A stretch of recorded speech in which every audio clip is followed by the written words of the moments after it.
Are you performing leadership or actually leading? Most people shapeshift. They become who they think their board wants, who their team needs, who their family expects, and who the systems reward. And it's exhausting. I'm Chisom Udeze, and this is Overnight Wisdom, a podcast for leaders and emerging leaders who are done pretending. If you've been with us before, you know we've explored how people become who they are. Conversations about leadership, purpose, power, identity, resilience. But this year, we're sharpening our focus because after a decade of working with leaders across 4 continents, from C-suite executives to emerging founders, I've kept seeing the same pattern. Capable people, smart people, hardworking people, failing in predictable ways. And it wasn't a skill problem. It wasn't a strategy problem. It was a clarity problem. Specifically, it was an identity clarity problem. So that's what we're focusing on this year. And today, I want to tell you why. Let me start with a question. Do you know who you are as a leader? Not who you think you should be, not who your board wants you to be, not the version of yourself you perform in meetings. Who you actually are. That's identity clarity. It's the internal knowing that shapes your presence, your behavior, your direction. It's understanding who you are in your role, what you stand on, what your values are, what you will not trade for approval, comfort, or ease, and also how you show up under pressure. And here's what I've learned. Many leaders struggle with it. They don't have it. Instead, they shapeshift. They become who they think their team needs in one meeting, who their investor wants in another, who their family expects at home. Just so busy performing leadership that they forget to actually lead. And this can be incredibly exhausting because when you don't know who you are, every decision becomes a calculation. How will this look? What will people think? What will people say? Is this what a leader should do? You're managing your image instead of leading. And now let me tell you what that costs. I worked with an executive once, brilliant woman, decades of experience, who was leading a major organization transformation. On paper, she was doing everything right, but her team was confused because in one meeting, she'd be collaborative and open. In another, she'd make unilateral decisions. Then she'd swing back to asking for input that she didn't actually use. She wasn't inconsistent because she was incompetent. She was inconsistent because she didn't know who she was as a leader. She was shape-shifting, trying to be what each room needed. And this is different from being adaptable. This is basically anticipating what each room expects of you and then performing that rather than leading from your core. And for this leader, her team could not trust her. Not because she was dishonest, but because they never knew which version of her they'd get. Last year, I had a guest on my show, Tandy Diani, who talked about the importance of being recognizably you.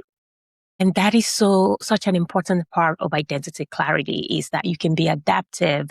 You can be, you can read the context of where you are, but people should still be able to see the person that you are, that you stay recognizable. And when your team cannot trust you, that is one of the costs of identity clarity because your decisions contradict each other.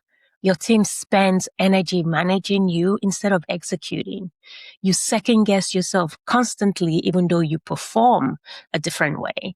And leadership feels very much like a performance instead of being grounded. And many leaders who don't have identity clarity are exhausted because shape-shifting is exhausting. But here's the good news. Identity clarity can be developed. So here's what we're doing this year on Overnight Wisdom.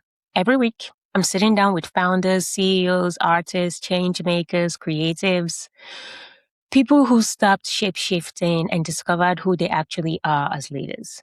We're going deep.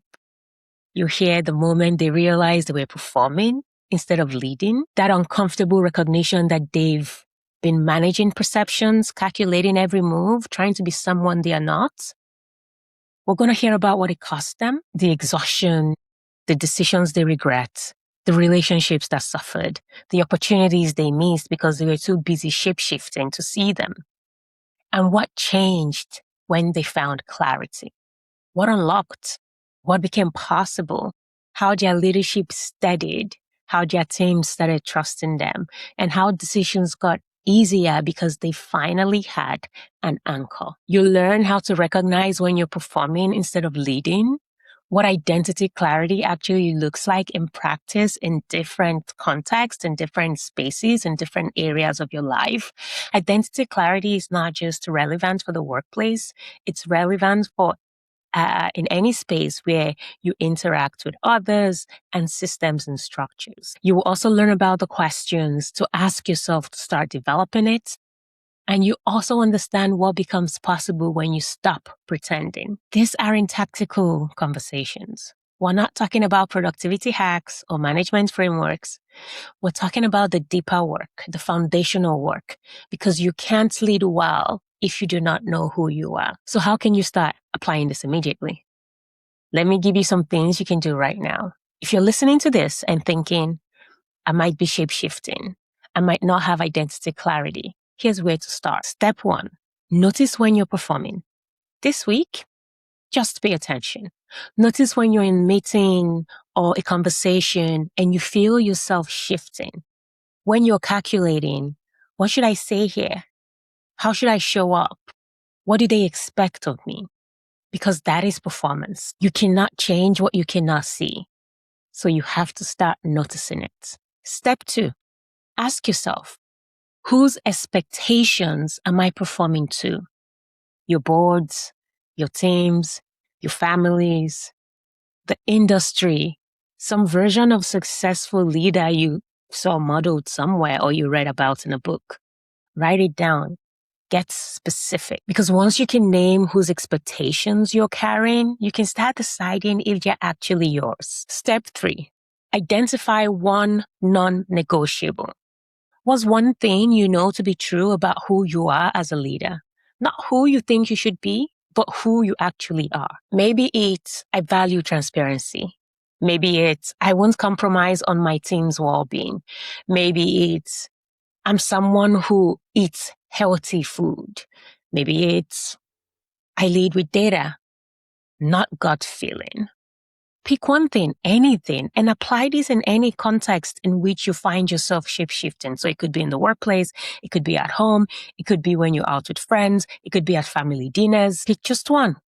And then this week, make one decision anchored in that truth, not what someone else expects. That's the beginning of identity clarity.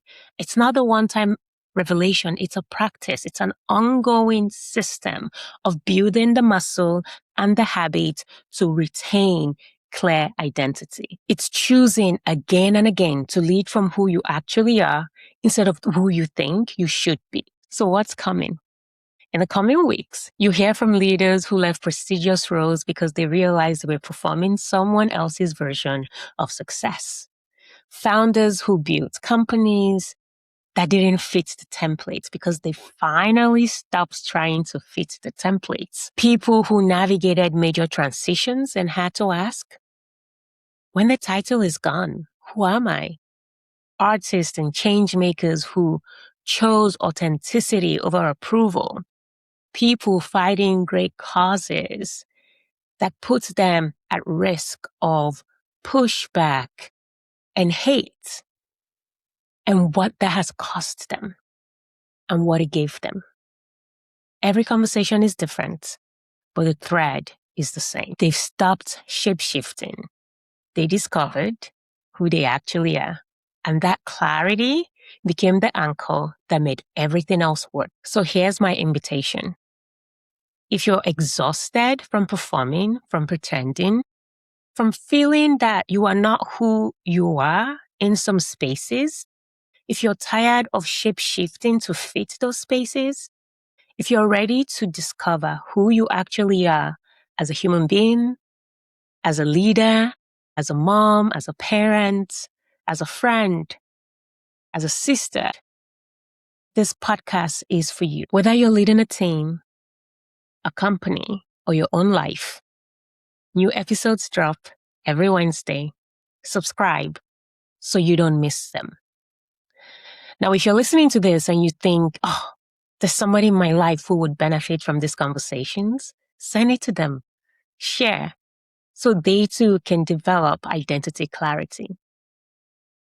And then this week, just start noticing, when are you performing? Whose expectations are you carrying? That awareness is where identity clarity begins. Thanks for being here. I'm Chisom. See you next Wednesday.